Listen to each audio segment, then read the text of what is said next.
Ok, Pedro, listo, estamos al aire. We are on the air. Gracias, Pedro, por aceptar mi invitación. ¿Cómo estás? No, muy bien. Iván, gracias a ti por invitarme. Sí, gracias. Bienvenido a mi podcast. Pedro, eres asistente de investigación, estás haciendo tu doctorado en el Centro de Medios Cívicos. ¿Está correcta la traducción? Sí, yo creo que esa es la traducción correcta. Sí, había pensado también si hacemos el podcast en inglés o en español, pero siempre me doy cuenta como que en español es donde más falta información acerca de estos temas, ¿no? Claro, ¿no? Y aprecio que estés haciendo este trabajo porque, como bien lo mencionas, hay un vacío en compartir la experiencia de hispanohablantes por fuera. Totalmente. Entonces, muy chévere poder hacerlo en español. Esto sí te advierto que, como buen hispanohablante que ha estado por fuera, claro. Bueno, no sé si esta es la experiencia de muchos, de pronto te ha pasado con los otros que has invitado. Hay unas palabras en español que se me han ido olvidando, pero voy a hacer mi mejor esfuerzo, pero para que me tengas paciencia. Sí, no hay problema. Igual todo lo que quieras decir en inglés puedes decirlo, porque también se trata un poco de eso mi podcast. Vamos a ir igual enseñando, ¿no? Al final un podcast es donde escuchas cosas que no puedes escuchar en otro lado. Yo siempre lo veo como educación un poquito, ¿no?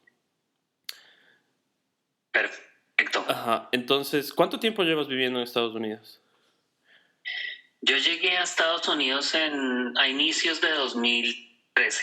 2013. Fue el momento en el que vine ya como a vivir a Estados Unidos. Ya, empecemos entonces un poco con tu trayectoria. Tú empiezas estudiando lingüística, ¿verdad? En la Universidad Nacional de Colombia.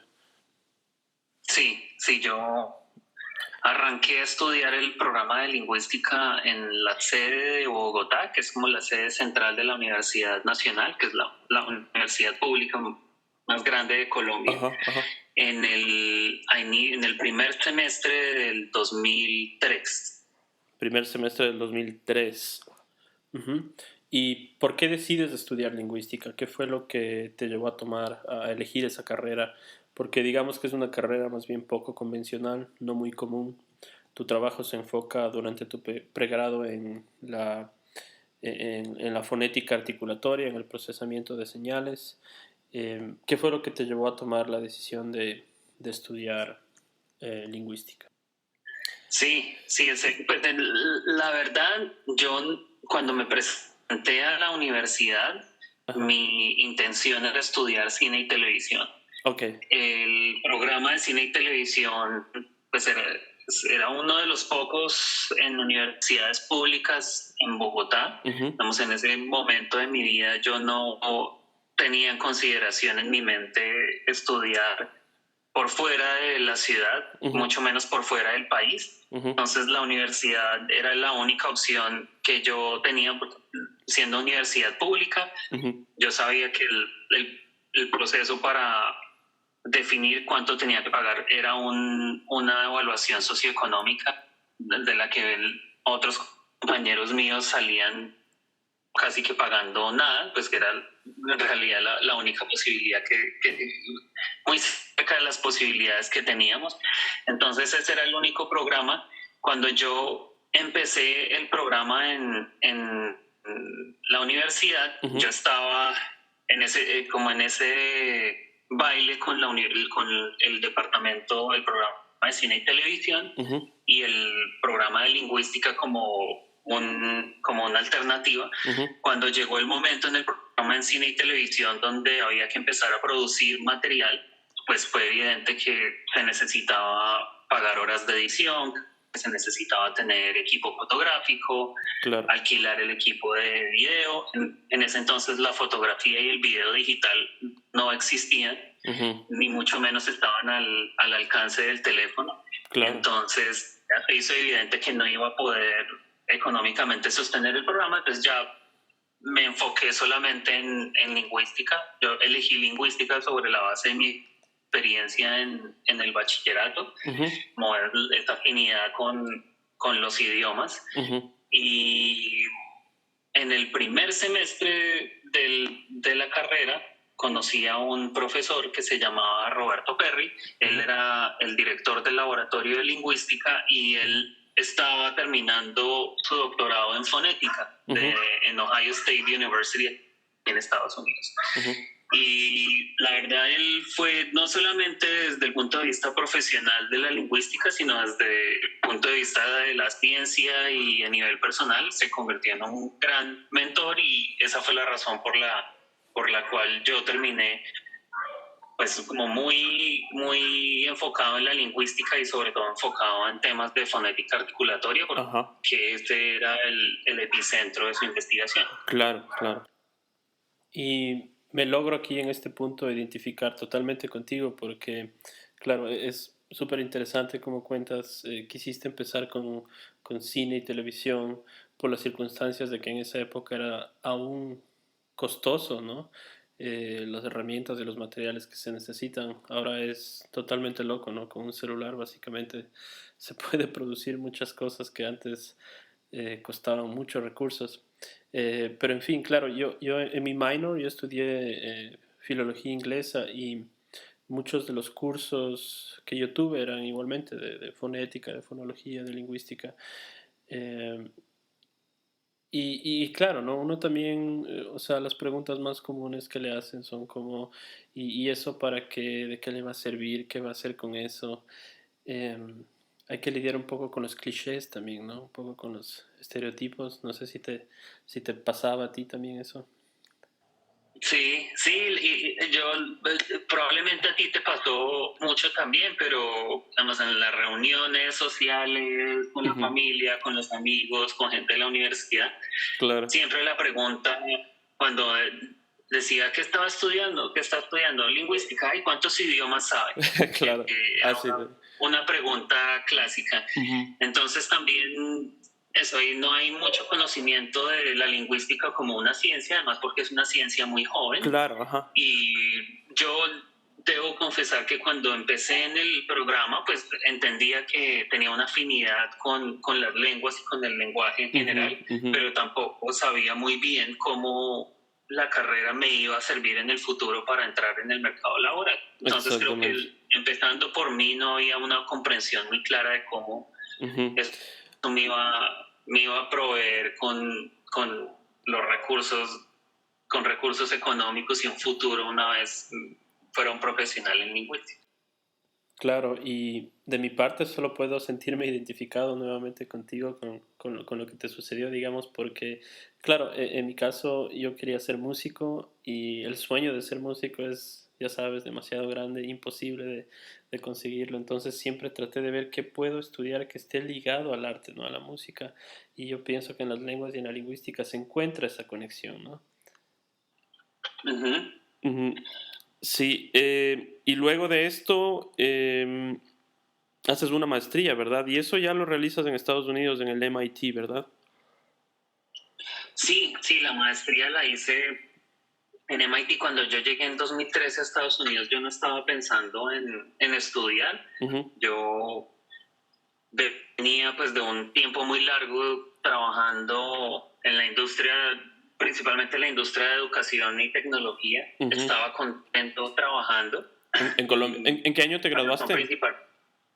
En el 2007, a finales de 2007. Ah, ok, o sea, entre 2007 y 2013 estás trabajando en Colombia todo el tiempo, ¿no?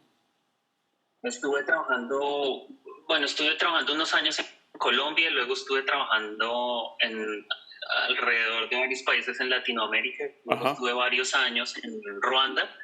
Y allá fue donde conocí a mi esposa, que fue la razón por la que me vine a vivir a Estados Unidos. Ah, qué interesante. Pero mi intención viniéndome a Estados Unidos pues era estar con ella y conseguir un trabajo y continuar mi carrera profesional. Yo por distintas experiencias que tuve en la universidad, en ese momento decidí que la academia no era lo que yo quería hacer, y no vi en ese momento dentro del contexto colombiano un espacio para mí en el que pudiera florecer como profesional. Claro. Eso tenía una gran limitación, y es dentro de la universidad, dentro del círculo de personas con las que yo compartí en la universidad, nunca nunca encontré esa intención y esa inquietud por estudiar por fuera, ni siquiera por fuera de Bogotá, ni por fuera del país. Claro. Entonces, como que mi estereotipo de academia era la Universidad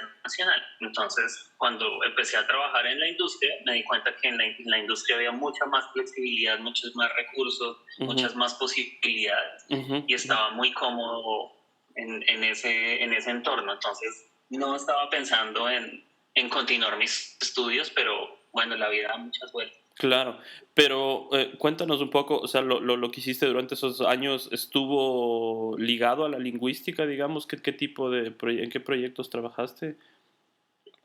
Cuando salí de la universidad, el primer trabajo que tuve fue desarrollando contenidos para programas en la asignatura de español en colegios públicos. Y era un trabajo diferente porque la organización con la que yo trabajaba tenía una línea de investigación que estaba embedded, que estaba interna dentro de un colegio que ellos habían fundado, que era un colegio que tenía como misión recibir estudiantes que tenían coeficientes intelectuales superiores, lo que sea que eso signifique. En ese momento, pues, significaba presentar un examen y, bueno, varios exámenes intelectuales, emocionales y psicológicos que marcaban que ese niño o esa niña tenían un coeficiente superior. Entonces, ellos tenían esa institución educativa donde tenían facilitadores y profesores y profesoras que estaban entrenados y entrenadas para ese fin, pero tenían otra unidad que se dedicaba a hacer investigación en cómo esos niños se encontraban con ese contenido, qué tipo de cosas hacían, cómo aprendían, y utilizando esos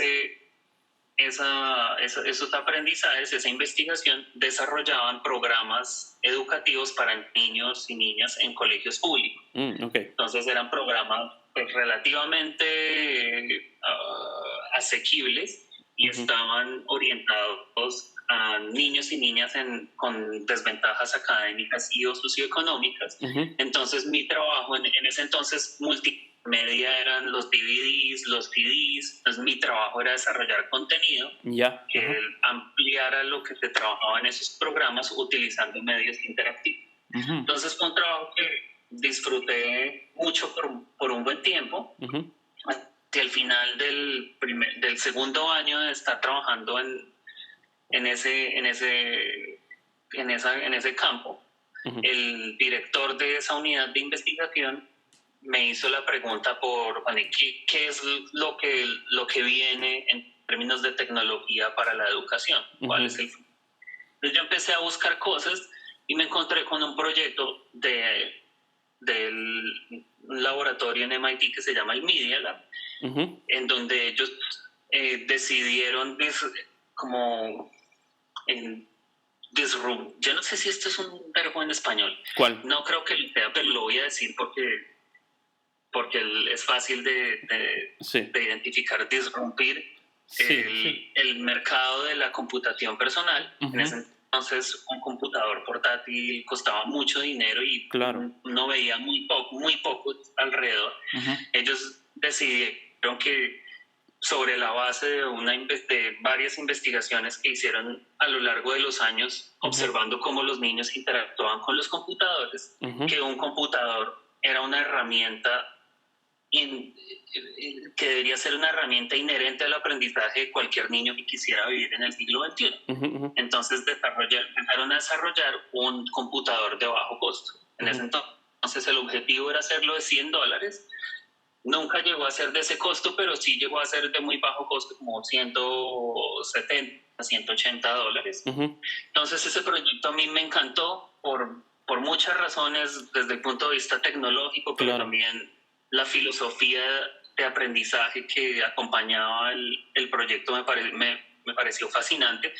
Entonces empecé a interactuar con miembros del proyecto y empecé a pedir prototipos del computador y cómo hacer pruebas. Eventualmente terminé trayendo el proyecto hacia la organización y la organización se convirtió en el representante legal, la extensión de ese proyecto en Colombia. Ajá.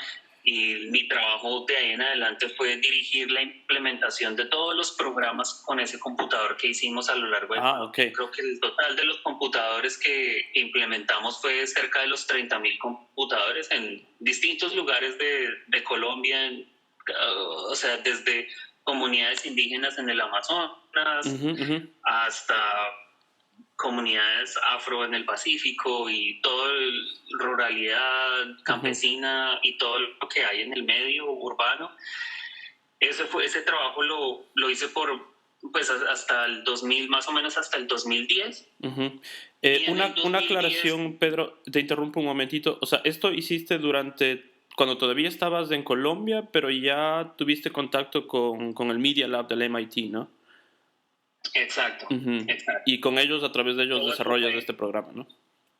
Exacto, sí. Entonces todo este periodo entre el pedacito de 2007, después que salí de la universidad, hasta finales de 2009, inicios de 2010, fue todo ese trabajo en Colombia. Luego empecé a viajar a otros países en Latinoamérica. Justamente, porque la organización hizo un convenio con Perú por casi que 1 millón de computadores. Argentina también compró 70.000 computadores. Entonces ya esos proyectos más grandes empezaron a llevarme a ayudar a dirigir esos proyectos, a implementarlos.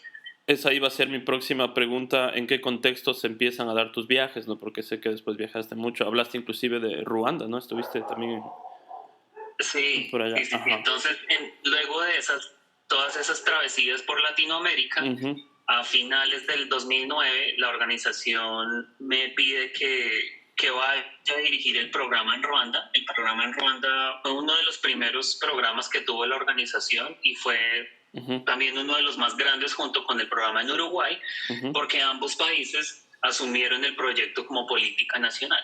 Entonces, la política en Ruanda era que todos los niños en básica primaria, a lo largo de todos los colegios públicos en el país, debían tener uno de estos computadores. Entonces ellos tenían un equipo en Kigali, en la capital, y ese equipo venía trabajando por varios años, pero tuvo una serie de desafíos. Entonces decidieron cambiar el liderazgo y me ofrecieron liderar el proyecto sobre la base del trabajo que había hecho en América Latina. Entonces, en 2010 me fui a vivir a Ruanda a dirigir el proyecto, y pues era un proyecto implementado en conjunto con el Ministerio de Educación de Ruanda.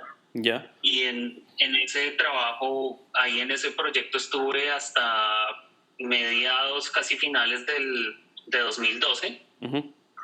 Y como te conté antes, ahí fue donde conocí a mi esposa.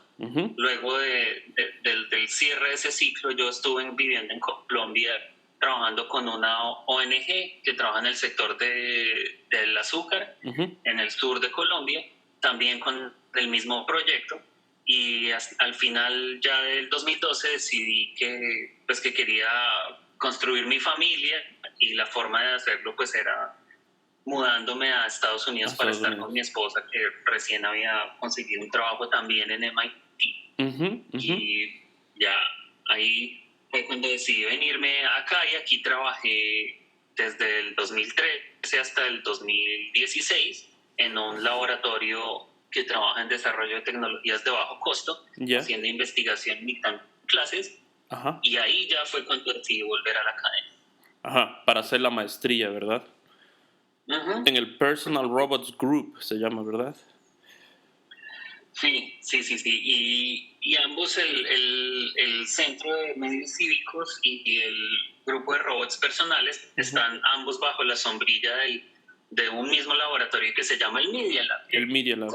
Actualmente, por cosas de la vida, es el mismo laboratorio de donde salió el proyecto de un computador por niño con el que trabajé. Con el que trabajaste anteriormente. Es totalmente fascinante. Tal vez una pregunta algo técnica. ¿Qué características tenían esas computadoras para los niños? O sea, ¿de qué tipo de computadoras hablamos? ¿Eran más bien solo didácticas o cómo nos podemos imaginar Desde el punto de vista técnico, el computador fue una hazaña, en mi opinión personal. Y cuando uno mira la trayectoria de la computación personal, es claro que la aparición de ese computador dividió la industria y abrió la posibilidad de que la computación personal fuera asequible para la gente del común. Entonces, claro, antes de eso, un computador portátil no bajaba de los $1,500, $2,000. Claro. Y después de eso aparece la línea computadores que ahora los llamamos notebooks, que son computadores pequeños, claro, que no tienen mucha capacidad de almacenamiento, que no tienen mucha capacidad de procesamiento y componentes son mucho más económicos, pero pues es un computador. Tiene el músculo computacional para la mayoría de las cosas que en ese momento la gente necesitaba computadores. Luego ya con la aparición de la nube y el almacenamiento remoto, pues eso facilitó aún más claro, tener computadores de aún más bajo costo. Pero en ese entonces pues fue una gran hazaña.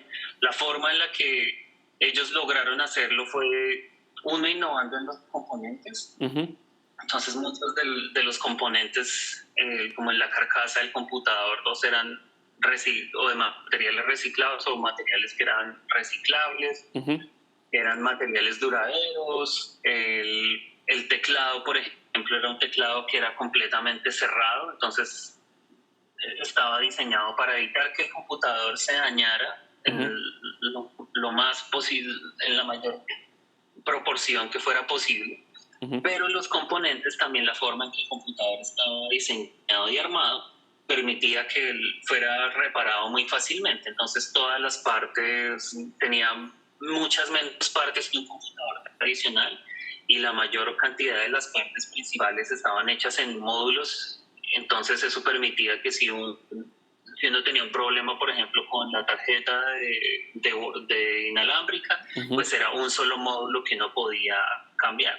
Entonces eso nos permitió, por ejemplo, desarrollar programas de mantenimiento al interior de los colegios, donde los niños eran quienes mantenían los computadores, cambiaban piezas, etc. En ese entonces, también de este laboratorio, en el Media Lab se inventó la tinta electrónica, que es la tinta que uno ve ahora en los Kindle, y esa tinta fue parte también de cómo se innovó en la pantalla. Entonces la pantalla no es una pantalla de cristal líquido tradicional como las pantallas de nuestros computadores personales, sino es una pantalla translúcida de tinta electrónica. Entonces eso permitía que uno pudiera trabajar con el computador afuera a campo abierto, al sol. Era una tecnología que era mucho más barata que la tecnología de cristal líquido. Claro. El computador era más pequeño, tenía la posibilidad de cargarse con medios alternativos, entonces tú lo podías comprar con paneles solares, tenía una manivela para cargarlo manualmente, tenía un pedal, tenía un dínamo, tenía varias formas de cargarlo de forma alternativa. El software era todo de fuente abierta. Entonces fue uno de los primeros computadores personales que salió con un software que era de base Linux. Y todo el sistema operativo se lo inventaron lo diseñaron para este computador. Entonces era una metáfora diferente a la metáfora del escritorio y las carpetas. Era una metáfora alrededor de actividades y de tener un portafolio de actividades. Era una metáfora inspirada en el aprendizaje de los niños. Entonces, pues no tener que pagar por software también fue una gran ventaja que permitió reducir costos.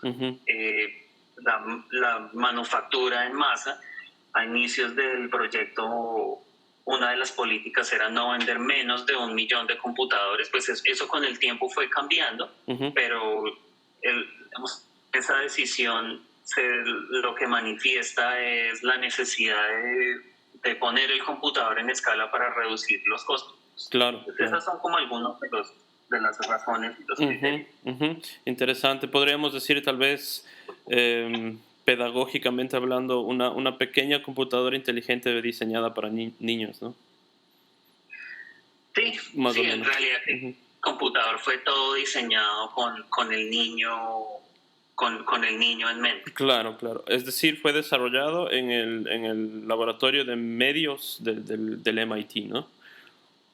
Así Ellos es. fueron los desarrolladores y bajo ese sello se distribuyó. ¿Y el programa sigue todavía vigente? Pues mira, la organización como existía en ese entonces se disolvió. Digamos, al inicio estaba alojada, anclada al laboratorio. Luego, cuando ya empezó a rodar el proyecto, salió dentro del laboratorio y se constituyó en su propia ONG. Okay. Tenía un cuartel aquí en Cambridge, Massachusetts, y tenía un cuartel en Florida, y en Miami. Y luego el cuartel de Cambridge cerró y todo se centralizó en Miami. Y luego, digamos, varios años después que el programa empezó a implementarse a escala, muchas organizaciones empezaron a hacer investigación rigurosa alrededor de los resultados. Y lo que se encontró fue que la línea de comunicación de la organización era alrededor del computador como una herramienta para amplificar el aprendizaje de los niños. Y la forma en que los gobiernos y las organizaciones que adquirieron el programa hicieron parte de él o lo integraron dentro de su misión fue viendo el computador como una herramienta para mejorar el rendimiento académico de sus niños.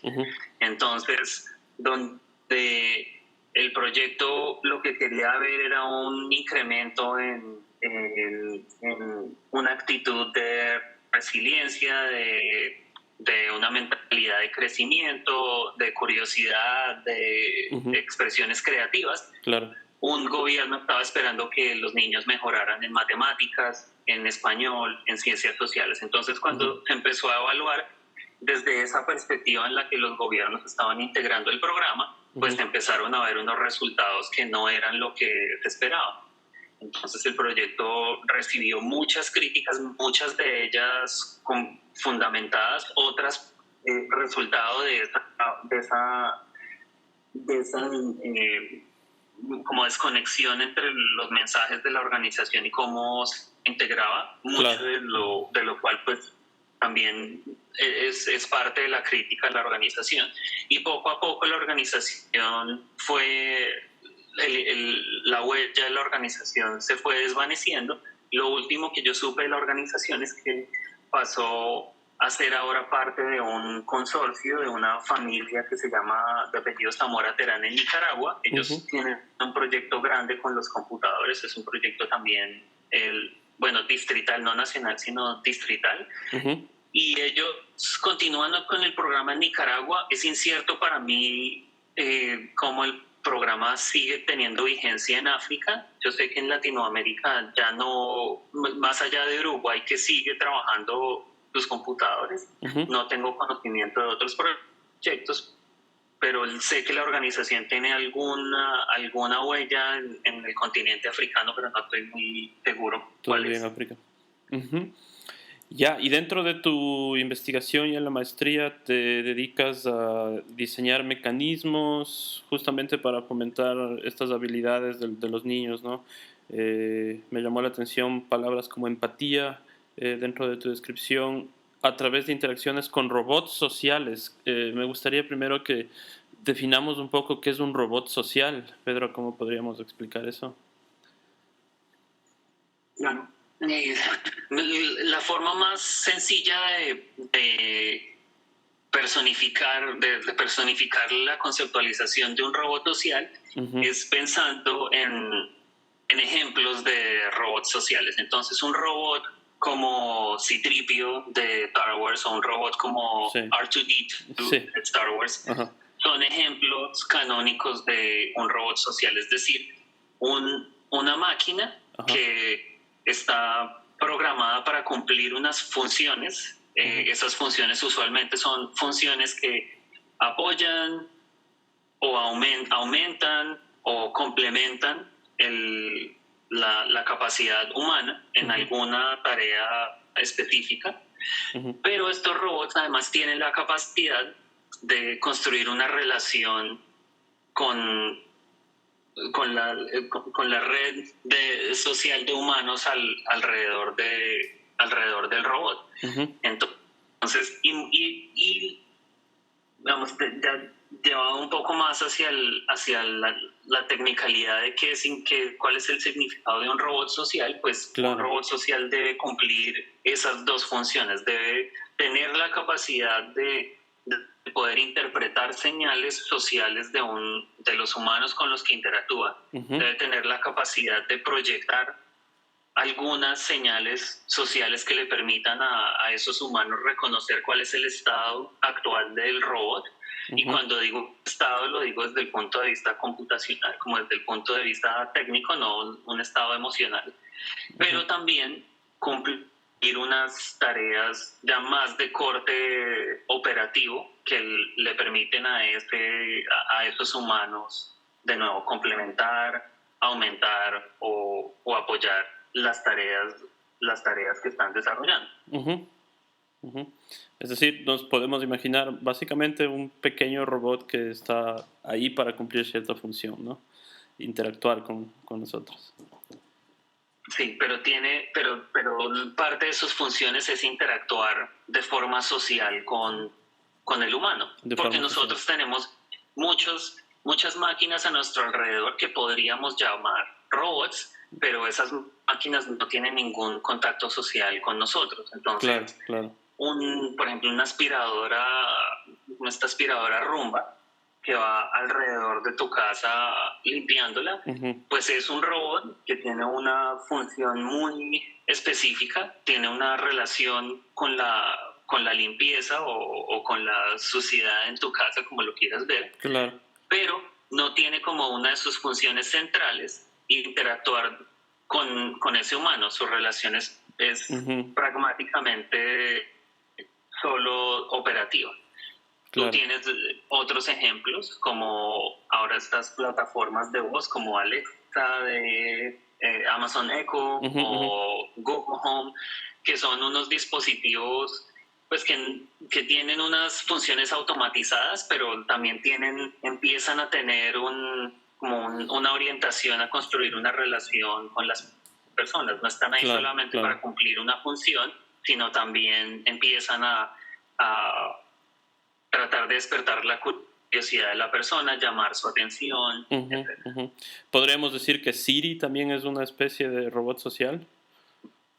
Pues no es un robot porque no tiene una personificación. Ya, o sea, debe de haber personificación. Ese es un gran debate en el mundo como en la definición de los robots. Claro. Yo, al menos de la vertiente donde yo vengo, un robot debe tener una personificación. Ok, debe de haber personificación. Tangible, una personificación en el mundo real material. Ya. Entonces Siri no es un robot, pero sí es un agente social automatizado que existe en este caso al interior de un teléfono o de un computador.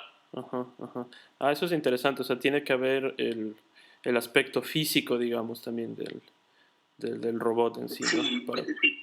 Y yo no creo que esta sea una definición que sea aceptada por toda la comunidad. Claro. Pero al menos desde la vertiente donde yo vengo, y creo que casi que me atrevería, no me atrevería a decirlo, pero una sección importante de quienes trabajan en robótica social tienen una visión del robot o una conceptualización del robot que implica una personificación material. Que hay el contacto, digamos. Es interesante esto porque a mí me llamó mucho la atención de los conceptos de tu trabajo que pueden casi sonar contradictorios, digamos, ¿no? Si hablamos, por ejemplo, de tecnología y saberes ancestrales, por ejemplo, ¿no? Pueden ser cosas que se llegan a entender como contradictorias, ¿no? O robots y empatía igual, ¿no? A mucha gente le va a sonar a como eso no... Como que no van de la mano, no se pueden juntar, pero es lo que se quiere lograr, ¿verdad? Sí, yo siento, bueno, hay mucho mucha controversia alrededor de cuál es el espacio que pueden ocupar las máquinas al interior de la dimensión emocional de las personas, claro, o de los humanos. Entonces, muchos cuestionamientos principalmente cuestionamientos éticos, alrededor de cómo una máquina puede apoyar el desarrollo emocional de una persona. Y ahí siento que hay muchas preguntas que son de corte existencial y muchas preguntas que además tienen una conexión directa con la cultura de los distintos grupos humanos que existen en nuestro planeta. Claro. Entonces yo no creo que esa sea el tipo de pregunta que se va a resolver como para todos, para toda la sociedad, sino cada sociedad abordará la pregunta y brindará una respuesta para su grupo humano de acuerdo a esos valores culturales, a su historia, a sus valores éticos, etc. Claro. Entonces por esa controversia, pues no es muy común tener una visión compartida de si una máquina en realidad puede brindar un apoyo emocional a una persona. Ese es un eje central de la investigación que yo hacía con el grupo de robots sociales, y es tratar de desarrollar plataformas robóticas, poner robots sociales en distintos ambientes y evaluar de forma rigurosa cuál es el impacto que esos robots pueden tener en, por ejemplo, el desarrollo emocional de las personas. Yo tenía, mi pregunta de investigación era cómo uno de estos robots puede ayudarle a un niño o una niña que tiene problemas de comportamiento agresivo. ¿Cómo le puede ayudar esta plataforma a reconstruir su sistema empático? Entonces, cuando uno empieza a analizar las razones detrás del comportamiento agresivo de un niño o una niña en el colegio, pues hay un historial de qué ha pasado en su hogar. Digamos, están todas las causas, pero la consecuencia, digamos, dentro del sistema emocional del niño, es que muchas partes de su mecanismo empático pues han sido reducidas al mínimo, porque pues por esas experiencias ese niño o esa niña ahora ha perdido la capacidad de relacionarse con otra persona desde un punto de vista de perspectiva. Entonces, con todas esas situaciones difíciles, a ese niño le queda muy complicado, o niña le queda muy complicado ponerse en los zapatos de otro niño o niña y poder relacionarse con cómo esta situación puede afectarlo o afectarla de forma negativa. Ahora, curiosamente, esa investigación muestra también que esos niños y niñas con esos problemas de agresividad tienden a veces a proyectar esa empatía con otros agentes sociales a su alrededor que no son humanos. Entonces, un ejemplo de eso son las mascotas. Entonces, una forma de diagnosticar qué tan profunda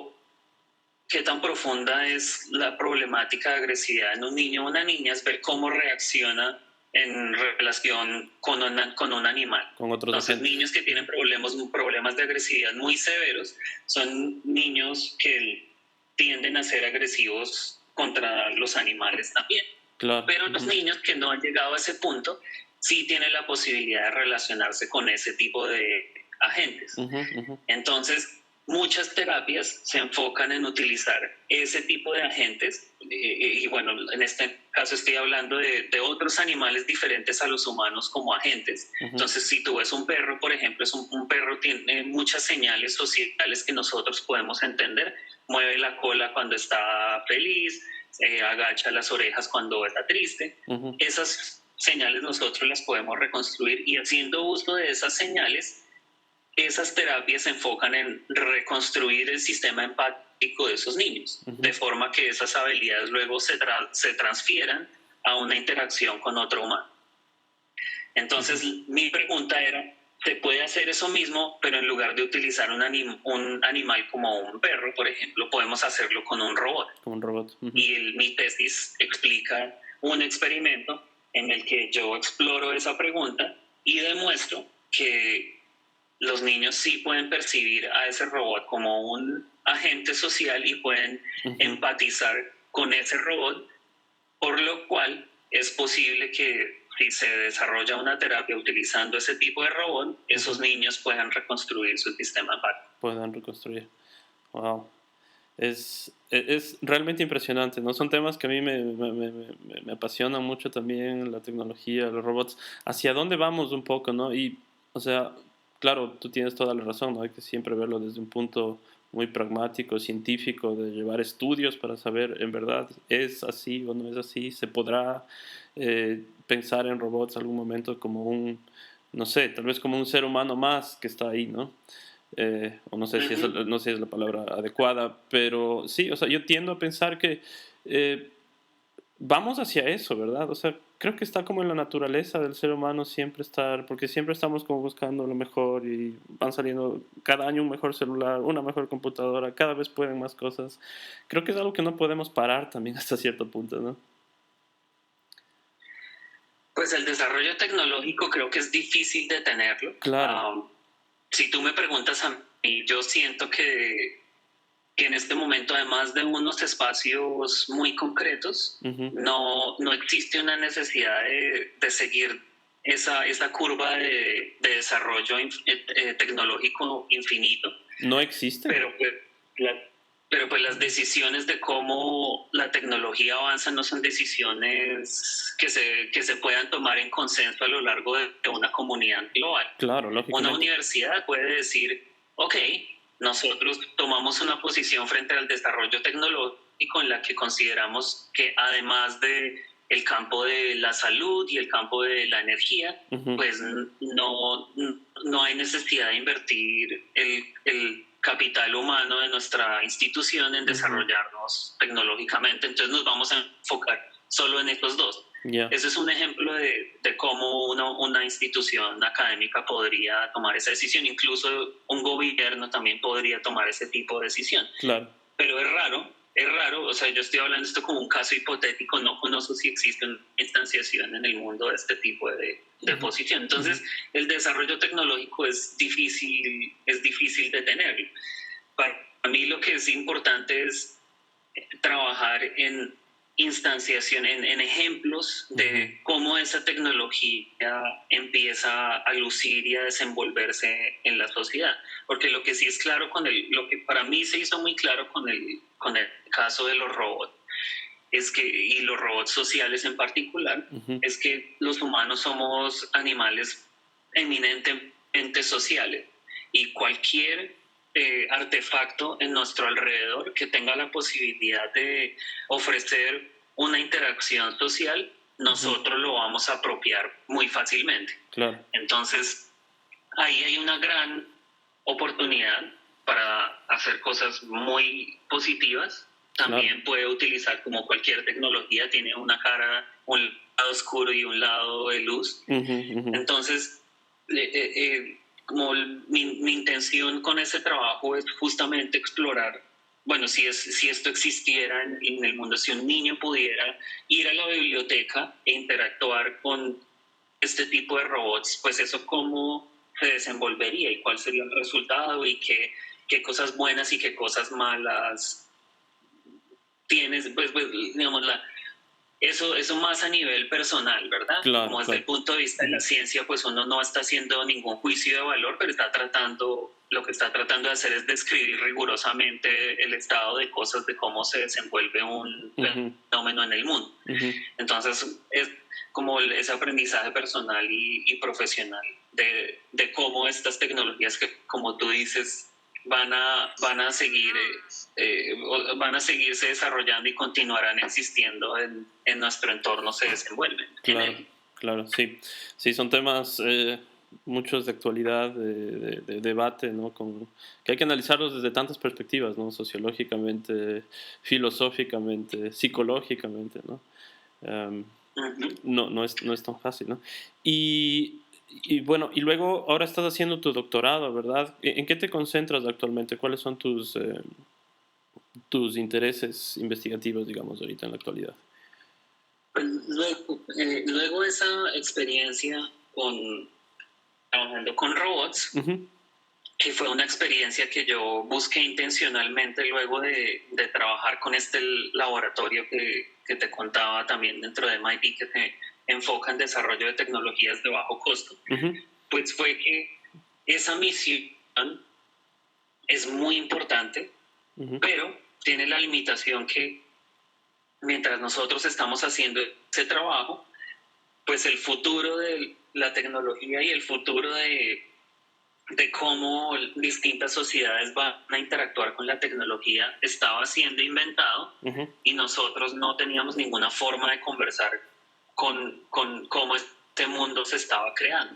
Yeah. Aun cuando el laboratorio está bajo la sombrilla de una de las universidades tecnológicas más importantes del mundo. Claro. Entonces, me sentí por un momento que era un hámster dentro de una rueda, Uh-huh. en la que hay un progreso, pero es un progreso que está dentro de un ciclo que no se cierra. Uh-huh. Entonces mi intención era salirme de ese bucle y Yeah. empezar a entender cómo era que esos grupos y esas personas que están pensando en cómo el futuro tecnológico va a ser, o experimentando con plataformas tecnológicas hacia el futuro, cuál era la visión, cuáles son las herramientas, cuál es la mentalidad, Uh-huh. de dónde viene, como tener una experiencia desde adentro en cómo es el proceso de inventar el futuro. Uh-huh. Entonces, Uh-huh. esa fue la razón por la que llegué a este laboratorio y por la que trabajé con robots, porque es una de esas tecnologías que están como ya al borde de... Pues yo siento que además de las tecnologías para la guerra, Uh-huh. este tipo de tecnologías que son tecnologías que tienen un gran potencial positivo están en una barrera en donde hay mucha resistencia o mucha aceptación. Entonces, Claro. ese para mí es como el límite, como lo más avanzado.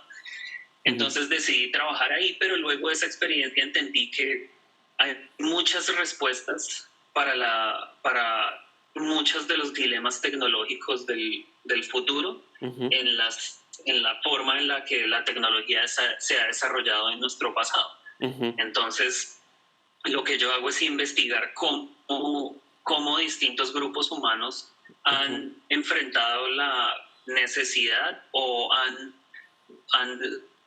o la curiosidad por la tecnología se ha desenvuelto en sus grupos humanos, y cómo ese proceso y esa forma de construir tecnología, esa mentalidad, la cultura alrededor de construir esa tecnología nos puede ayudar a resolver algunos de los problemas que tenemos en el presente.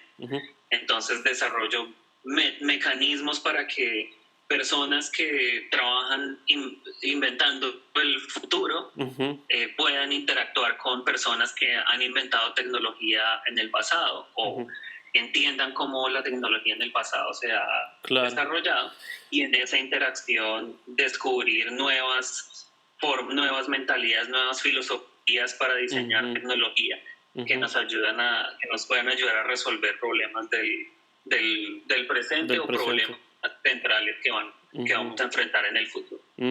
Es totalmente interesante. Es como mirar atrás, ¿no? Mirar atrás para proyectarme al futuro, ¿no? Tú le llamas tecnologías, o así, según leí en tu página, tecnologías ancestrales latinoamericanas, ¿no? Así es, y pues siendo colombiano, claro, he tenido la oportunidad de estar en distintos contextos a lo largo de mi trabajo, en los que he podido ver con mis propios ojos, claro, cómo distintos grupos humanos enfrentan la pregunta por el desarrollo tecnológico, cómo la resuelven. También he podido ver cómo distintos grupos que no son, digamos, cuando hablo de esa experiencia estoy hablando principalmente de grupos que no son grupos sociales como mainstream, claro, como son o comunidades indígenas o claro, comunidades que claro. por alguna razón también tienden a ser las comunidades históricamente marginalizadas, Claro. pero también en interacción con personas, digamos, del grupo en el que yo existo, estudiantes que viven en cascos urbanos, Uh-huh. pues también en otros países de Latinoamérica he podido observar cómo ese historial cultural, tecnológico los afecta a ellos y ellas. Uh-huh. Claro, Entonces claro. eso, toda esa experiencia me ha despertado una inquietud de cómo podemos aprender del Uh-huh. pasado para... Sí, gracias Pedro por lo que nos cuentas y yo nuevamente no me puedo sentir más que identificado con muchas de tus palabras. O sea, el haber llegado a ese nivel de razonamiento, de pensamiento, digamos, dijiste que las respuestas para los dilemas tecnológicos del futuro están, ¿no? Se pueden explicar a través de la tecnología que se desarrolló en el pasado, ¿no? Y sí, es totalmente, lo digo nuevamente, ¿no? Algo con lo que estoy totalmente de acuerdo. Yo cuando llego acá a la Amazonía ecuatoriana, luego de 12 años de vivir en Alemania, vengo acá porque siento o tengo esa curiosidad o presiento que aquí primero está donde es el lugar donde se puede entender un país como Ecuador. Primero, en la Amazonía y luego todo el potencial investigativo que hay aquí, ¿no? En términos lingüísticos, para mí las lenguas que se hablan aquí, hay tanto por aprender de ahí que se puede proyectar a tecnologías de aprendizaje de lenguas hacia el futuro, ¿no? Entonces, yo lo vi mucho desde ese lado, ¿no? O sea, mi experiencia aquí ha sido totalmente enriquecedora, ¿no? He aprendido muchísimo. Y yo quisiera que nos cuentes, tal vez, o que nos, con un ejemplo, que podamos entender un poco mejor a lo que te refieres con tecnologías ancestrales, porque si yo escucho eso, tal vez pienso en cosas como, por ejemplo, cuando estuve visitando una comunidad eh, que vivía verdaderamente dentro de la selva, ellos tienen una forma de ver las cosas totalmente diferente, ¿no? Hacer las cosas diferentes. Pueden hacer cosas que para mí eran inimaginables, ¿no? Que yo no puedo hacer en una caminata, por ejemplo, a través de, no sé, de ruidos, del movimiento del piso, de la tierra, las hojas. Ellos ya saben si corren peligro, por ejemplo, ¿no? Si hay algún animal peligroso o algo así. A eso le podríamos decir o se podría transformar en una tecnología ancestral. ¿Se habla de eso o de qué modo podemos entender eso? Tal vez nos puedes explicar un poco mejor con un ejemplo. Pues mira, yo pienso que es un muy buen ejemplo de la mentalidad ancestral, Uh-huh. de una mentalidad de utilizar todo lo que está alrededor y nada más que lo que está alrededor para resolver los problemas o las oportunidades con las que un grupo humano existe. Uh-huh. Para mí es un poco difícil como pensar en, o sea, ese ejemplo es difícil de transferir a la vida urbana porque nosotros pues hemos transformado nuestro entorno de manera que ahora ese ejemplo que tú me das pues no lo podemos utilizar. Claro, Pero claro. bueno, digamos, la selva de asfalto tiene sus propios desafíos para los cuales nosotros hemos desarrollado Otros riesgos. mecanismos Uh-huh. exacto, otros rituales y otros mecanismos de... Mi intención con este trabajo está más orientada a artefactos Uh-huh. y yo, no sé, y es como una idea con la que estoy todavía luchando para poderla definir bien, Uh-huh. pero tengo mucha curiosidad por el artefacto, porque los artefactos que existen en el mundo material Uh-huh. tienen un impacto muy importante pues en la forma en la que nosotros manifestamos nuestra cultura. Claro, Uh-huh. hay muchas otras formas, no siento que el artefacto sea más importante que ninguna otra, pero sí hay una relación muy especial con el artefacto. Entonces, Uh-huh. pues cuando tú piensas en los museos, pues Yeah. los museos están justamente en esa intersección, en la intersección del artefacto como una manera de reconstruir esa mentalidad, de reconstruir ese pensamiento, esa cultura. Uh-huh. Entonces yo estoy empezando a centrar mi trabajo también en el artefacto. Yo creo un ejemplo de un artefacto tecnológico ancestral. Claro, eso sería interesante. Es el quipu, por ejemplo. Yo creo que es un buen ejemplo. ¿El qué, perdón? El quipu es el quipu. Ajá. Sí, el quipu es un artefacto. Es un artefacto que se utilizó por muchos años por distintas culturas en los Andes, principalmente en Perú, y tenía el objetivo de ayudar a mantener registro de distintas transacciones. Entonces era la forma en que se monitoreaban los impuestos, en cómo se monitoreaban los censos. O sea, era un mecanismo de conteo, y son básicamente varias líneas que se pueden hacer como con un hilo, y dentro de estas distintas líneas hay distintos nudos, y cada uno, la posición y el número de nudos en cada uno de esos cortes tiene un significado, y todos juntos tienen un significado. Esa tecnología es una tecnología que, si uno la ve desde el punto de vista computacional, es una tecnología que completa por el test de Turing, es decir, que uno podría diseñar un lenguaje de programación sobre la base de este artefacto.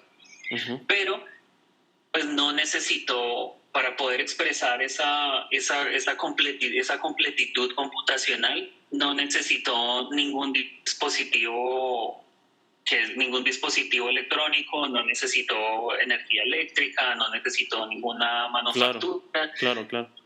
Hay y la forma en la que este artefacto se desarrolló pues fue lidiando con esas limitaciones materiales.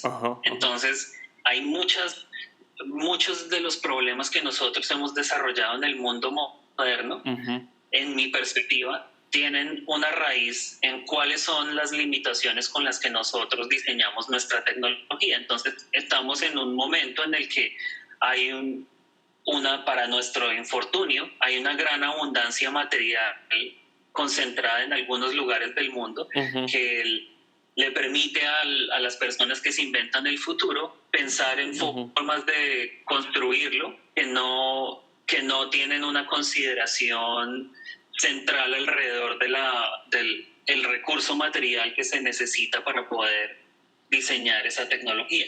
Claro. Porque ese desafío, esa limitación no existe en su entorno. Entonces mi búsqueda es cómo poder cambiar esa mentalidad sin tener que cambiar a ese grupo social de entorno de forma continua, porque pues uno no puede, o sea, va a ser muy difícil coger a todos los diseñadores y diseñadoras, ingenieros, ingenieras, etcétera, y ponerlos en una situación en donde existe esta limitación material. Claro. Debe haber otra forma de poder generar esa mentalidad, pues una muy concreta a través de la educación, y es algo que ya se empieza a ver dentro de la educación superior, pero mucho de esto, pues a veces los ejemplos que yo veo son muy, muy artificiales, porque es como, hay que adquirir estos valores éticos, ambientales alrededor del diseño tecnológico porque tenemos estos desafíos, pero no hay una conexión como muy visceral con el porqué. Entonces, cuando uno se reconoce dentro de su misma curva de desarrollo cultural, cuando yo miro hacia mis ancestros y veo que mis ancestros diseñaron tecnología con esos desafíos y con esas limitaciones, y estas son las razones, para mí es mucho más fácil construir una relación significativa con esos valores. Entonces de ahí es donde nace como la inquietud, y eso es un ejemplo de lo que yo llamo tecnología ancestral. Tecnología ancestral. Muchas gracias por ese ejemplo, Pedro. Ahora sí, porque a mí me costaba un poco entender tu razonamiento, digamos, detrás de la tecnología ancestral, pero el ejemplo que acabas de dar fue muy, muy, muy claro, y las palabras que has elegido. Se trata de los artefactos, ¿no? De la manera en que ellos desarrollaron artefactos con su tecnología para resolver ciertos problemas, ¿no? Claro, y esa pues es mi visión, ¿no? Claro. Hay muchas otras formas de hacerlo, todas igual de importantes a eso. Lógicamente, ¿no? Hasta cierto punto algo antropológica, ¿no? Sí, Sí, Claro, de acuerdo. claro, claro. Y Pedro, ¿qué piensas que, no? Porque, o sea, si volvemos back to the roots, la fonética y la lingüística te lleva hasta este punto donde estás ahora, ¿no? Es a veces, es genial, ¿no? ¿Cuál crees que fue, o de tu fundamento, digamos, de lo que veías en tus primeros años de estudio, ves que como que se trasladó algo en lo que estás haciendo ahora? O sea, como que l- cobra como sentido, digamos, lo que empezaste a hacer desde un inicio en lo que estás hoy. Y fíjate que hace poco me invitaron a una charla y el objetivo de la charla era hablar acerca de mi trayectoria profesional y tratar de construir algunas lecciones. Y digamos, de ese ejercicio, una de las cosas que salió de ese ejercicio que me gustó mucho porque fue algo que yo no había conceptualizado Claro, o no había visto dentro de mi práctica claro. actual como un efecto de mi práctica al inicio de mi trayectoria profesional, fue el enfoque interdisciplinar con el que yo he trabajado siempre. Entonces, cuando yo llegué a la universidad en el laboratorio de lingüística, este mentor del que yo te hablaba, él estaba obsesionado con desarrollar un proyecto a escala nacional en el que se hiciera una descripción holística del estado, del estado laríngeo de la población colombiana, que permitiera, bueno, tenía muchas implicaciones desde el punto de vista de salud, pero también implicaciones desde el punto de vista científico, lingüístico, también muchas implicaciones desde el punto de vista de la fonoaudiología, desde la ingeniería, como muchas variables. Y él no concebía que esa iniciativa o esa misión pudiera alcanzarse si no era a través de una colaboración con todas esas disciplinas. Entonces, llevaba mucho tiempo dentro del departamento de lingüística tratando de construir la infraestructura y la tubería para poder desarrollar trabajo interdisciplinar.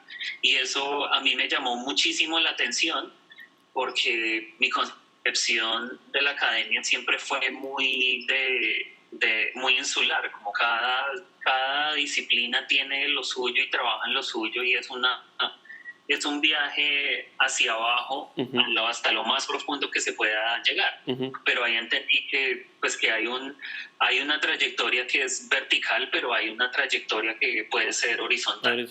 Y esa fue una cosa eso es algo que me ha acompañado desde siempre y yo me he sentido siempre mucho más cómodo y de forma subconsciente he buscado esos entornos en donde exista esa pluralidad, en donde haya esa necesidad de priorizar el colectivo más allá del individual. Y mucha también de mi lucha ética filosófica con la academia, en especial con la academia estadounidense, es el enfoque en el logro individual. Entonces, esa es una cosa que se queda conmigo, yo creo que ya hasta viejo y que nació desde esa primera experiencia. Claro, sí, totalmente. Yo en ese sentido me identifico totalmente, Pedro, porque igual yo cuando estaba en la universidad tenía dos carreras totalmente diferentes, interdisciplinarias todas. Imagínate, estaba en cursos de lingüística aprendiendo a usar Pratt, aprendiendo un poco ¿cómo se llama? A programar páginas web y esas cosas que en verdad en ese momento, yo solo quería hacer música en ese momento y ahora me doy cuenta cuánto me sirven esas pequeñas cosas que fui aprendiendo durante el camino, ¿no? Claro. Sí, totalmente. Ahora, estar en el MIT, en el MIT, para muchos la mejor universidad del mundo, el mejor instituto de tecnología del mundo, a veces, no sé, yo sí me imagino, yo viviera como casi impresionado todo el tiempo de ver a tantos profesores famosos, tanto alumnado, casi con ansiedad de de estar ahí. ¿Cómo es para ti la vida en el MIT? ¿Qué se siente estudiar ahí? Yo creo que es el arco de experiencia que uno tiene con cualquier organización con la que alguna vez haya soñado ser parte. Entonces y que es, bueno, que es en muchos sentidos la forma en la que nos relacionamos de forma profunda con las cosas que tienen un significado como significativo en nuestras vidas. Entonces hay un momento que es un momento de eclipse, de eclipsado, y esa palabra existe. Es un momento en el que, como tú dices, hay como una ansiedad de todo lo que está pasando, como overwhelming, como que lo rebasa. Te abruma, abrumador. Emocional e intelectualmente lo que está pasando, pues ver premios Nobel, poder sentarse a comer con premios Nobel, poder ir tomar clase con gente que ha fundado los campos científicos o intelectuales en los que no quiere participar como profesional. Es una cosa que es difícil de describir. Claro.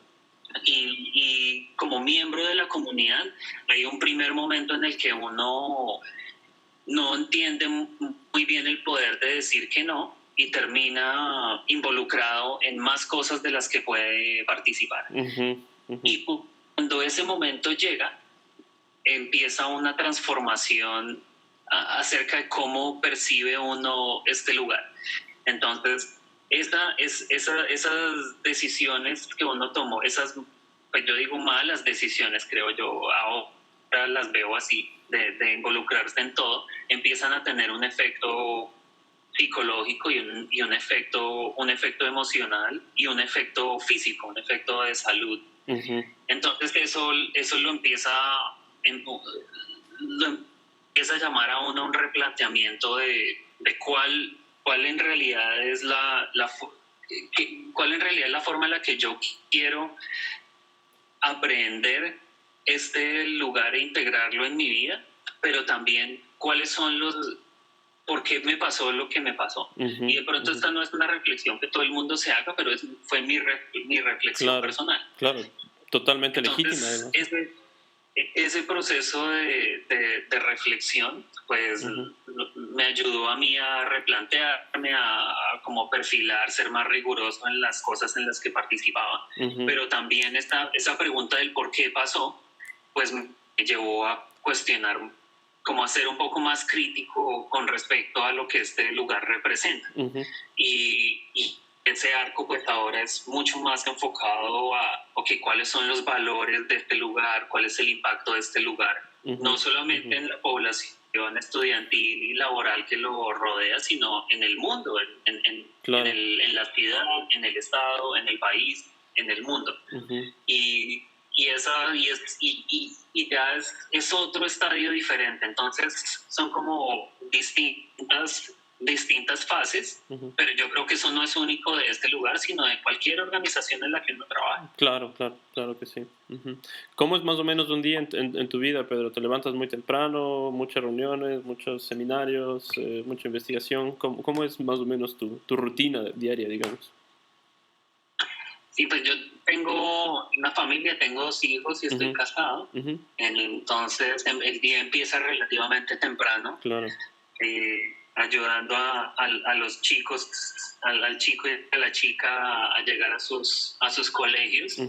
Y después de eso es una combinación entre algunas reuniones, muchos de nosotros que estamos como en esa parte del arco de integración con la universidad, estamos siempre tratando de reducir la cantidad de reuniones que tenemos y tratar de tener la mayor cantidad de tiempo para trabajar en lo nuestro.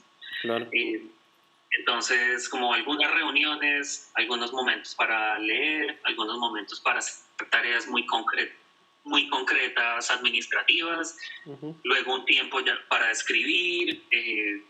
Siempre está uno también como en función de algunos proyectos particulares, entonces esos proyectos tienen unas tareas o hay publicaciones, entonces hay como una cadencia, un ritmo que es difícil de convertir en una rutina. Digamos que como las partes que sí son rutinarias son eso, como arrancar con la familia y llegar al lugar de trabajo, pero una vez en el lugar de trabajo es todo como muy fluido y es difícil como caracterizarlo no sé, mensualmente o semestralmente o anualmente.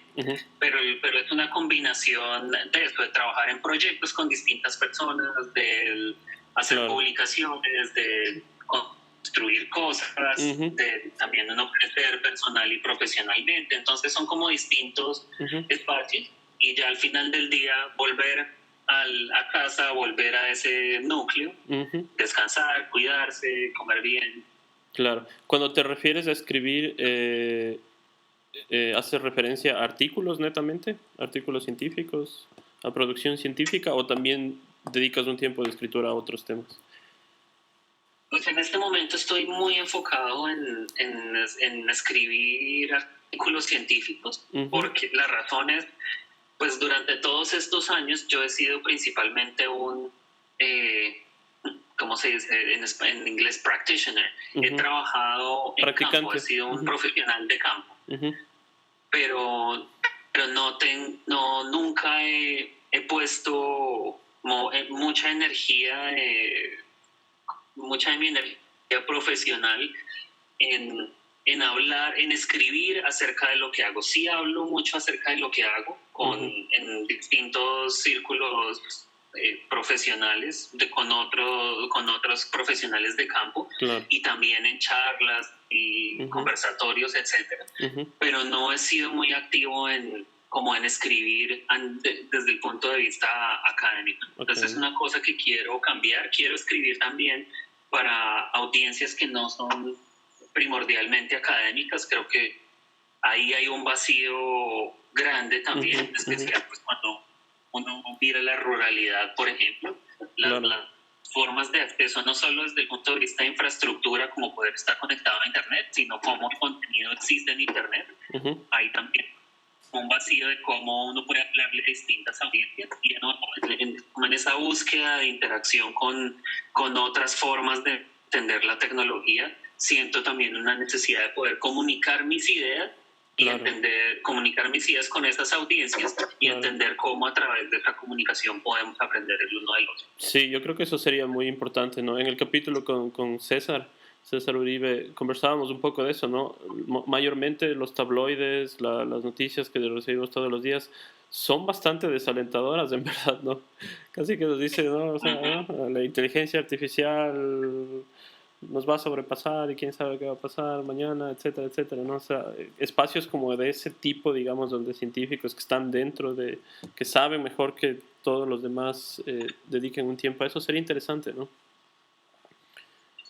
Sí, yo creo que esa conversación es importante, entre otras porque, y también efecto de esta trayectoria, pues el conocimiento científico es una de varias formas de acceder al conocimiento. Claro. Entonces, parte de generar ese espacio de conversación es entender que así como la ciencia brinda acceso a muchas cosas, pues hay otras culturas de acceso al conocimiento que también han brindado muchos beneficios para otros grupos humanos. Entonces, yo creo que nosotros al enfocarnos solamente en la producción de conocimiento científico y como la evolución o devolución, cómo hemos creado toda esa maquinaria alrededor del conocimiento científico, los paywalls, el peer review, muchos de los cuales pues son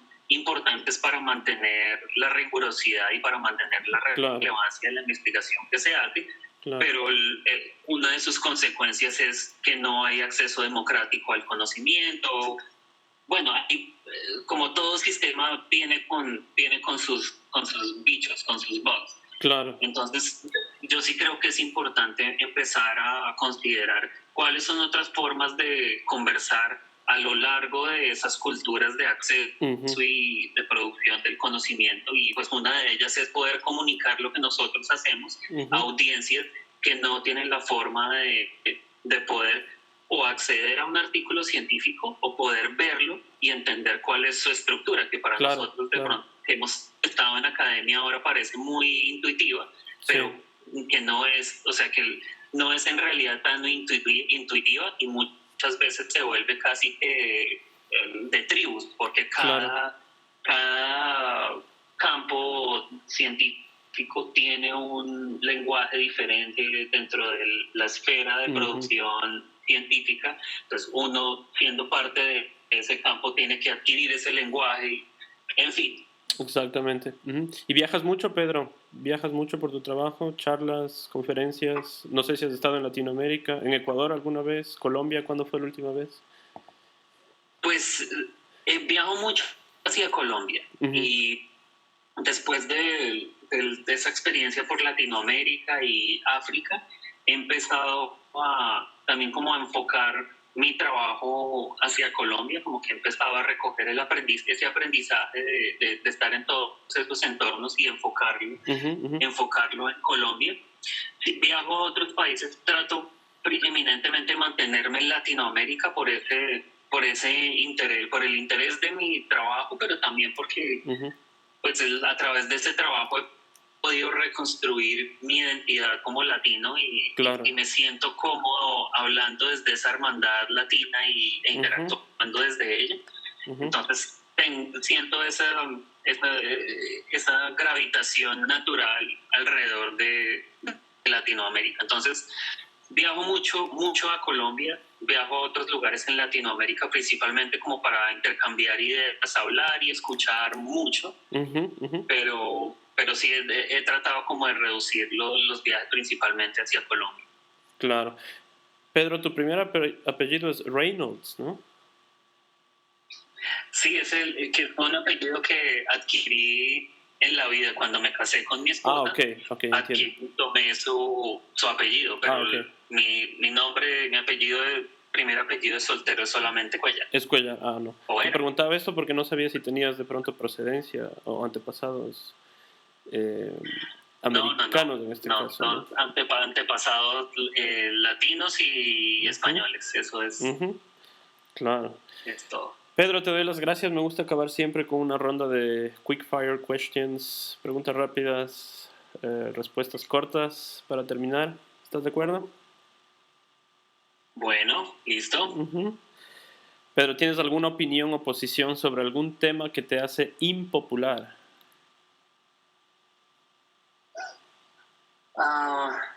Sí, que no deberíamos estar avanzando toda la ciencia en general, la ciencia por la ciencia, sino enfocar en cuáles son los aspectos más importantes en los que debemos concentrar el talento humano. ¿Hay algo para lo que no eres tan bueno? Algo que no puedas hacer tan bien. Soy malo haciendo planes que tienen muchas piezas en movimiento a un plazo muy largo. Algo que te mantenga despierto las noches.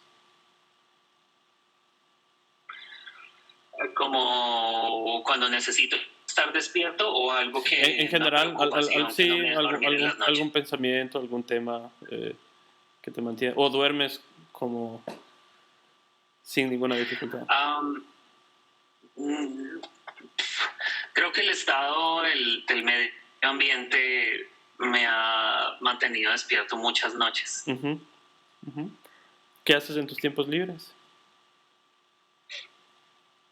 Jugar con mis hijos. Pasar tiempo con tus hijos. ¿Le tienes miedo a algo?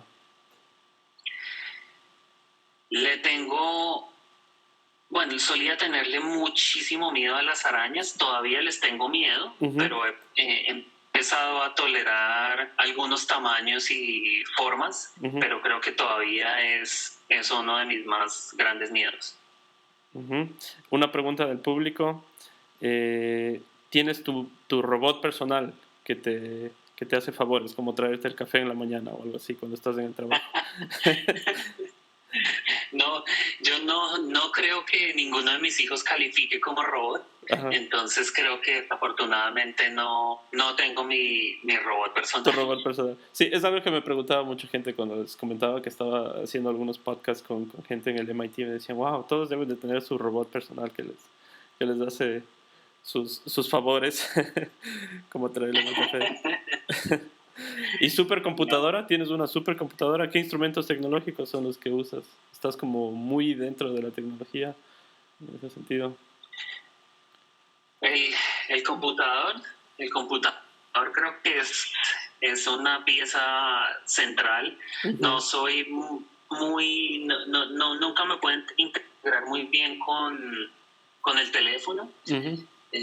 Creo que no soy un usuario avanzado del teléfono como herramienta de trabajo. Uh-huh. O como herramienta de comunicación, más allá de la función principal del teléfono, que parece que a muchos y a muchas se nos ha olvidado cuál es. Claro. Uh-huh. Entonces todo se ha centrado mucho en el computador. Uh-huh. También por mi trayectoria y lo que el computador significó para mí personalmente como en mi relación con la tecnología, el computador ha sido esencial. Y la otra tecnología que me ha marcado es la bicicleta. Bicicleta. Y esa era la última pregunta que te iba a hacer. ¿Tu medio de transporte? ¿Bicicleta, tren, auto eléctrico, auto a gasolina? Bicicleta y piernas son los principales. Ahora, por los niños cuando eran pequeños, pues tenemos un automóvil, pero soy enemigo de él y estoy esperando a que mi hija esté un poquito más grande para deshacernos del carro pronto. ¿De verdad? O sea, ¿al trabajo vas todos los días en bicicleta? En bicicleta o a pie.